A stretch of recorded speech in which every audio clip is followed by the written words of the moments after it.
Менің айтайын дегенім өз тағдырым туралы болмақ. Осы уақытқа дейін менің түсінгенім, адам шын ниетімен Алладан не сұраса, соны береді екен. Мен мектеп бітіріп, жоғары оқу орнына түсіп, оны бітірген соң, сол қалада мамандығым бойынша жұмысқа орналастым. Әрине, оқып жүргенде, жұмыста да сөз салып жүрейік, үйленейік деген жігіттер болды. Бірақ нақты жауап айтатындай адамды жолықтырмадым. Бір күні бағым емес сорыма жолыққан адамды кездестірдім. Екеуміз бір жылдай жүрдік. Оның кейбір қылықтары ұнамаса да, сезімнің жетегінде жүріп, үйленеміз деген сөзіне сеніп, мен одан көтеріп қойдым. Бірақ ол аяқ астынан жоғалып кетті. Телефонға жауап бермеді. Сонымен ізім ғайым жоқ болды.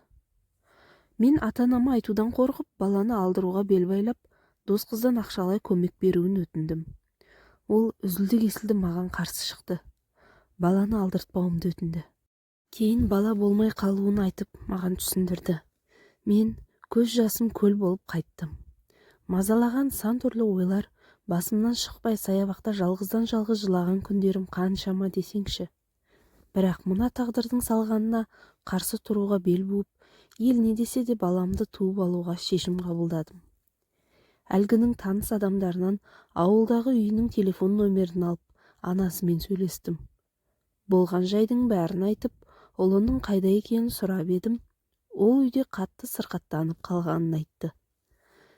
Мен оның тез арада маған келуін айттым да, телефонды қоя салдым. Сонымен еш хабарсыз айлар жылжып, менің мерзімім 9 айға жақындады. Бір күні үйімізге сау етіп, ойда жоқ жерде анасын ертіп, баламның әкесі келді. Менің ата-анам олармен бет жыртысып айқайласпай, қонақ ретінде сыйлап, дастархан үстінде екеуміздің мәселемізді шешті. Сонымен мен босанғанша жігітім екеуміз бөлек шығып тұратын болдық. Бала туылған соң мені ауылға алып кететінін айтты. Біз бөлек тұра бастадық. Керек затымды ата-анам әкеліп беріп тұрды. Өкінішке қарай екеуміз 2 аптадан кейін жанжалдасып, екі жаққа кеттік. Жанжал үстінде бала менен емес деп жалтарып, пышақ кезеніп мені өлтірмекші болды. Айласын тауып әзер құтылдым. Ата-анамның үйіне кетіп қалдым. Аман-есен босанып, қызды болдым. Атын анам қойды.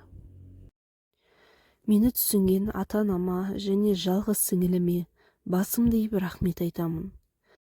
Қызым туылғаннан әке-шешемнің қолында өсіп келеді. Өзіме қайтып алуға әкемнен бата алмаймын. Оны ерекше жақсы көреді. Маған бергісі де келмейді. Мен де баланың жүрегін ауыртқым келмейді. Қазір қызым 8 жаста. Әке-шешем қазір ауылда тұрады. Жаңағы әкесімақ сол жағдайдан кейін қызым 2-ге толғанда қосылайық деп кешірім сұрап келді.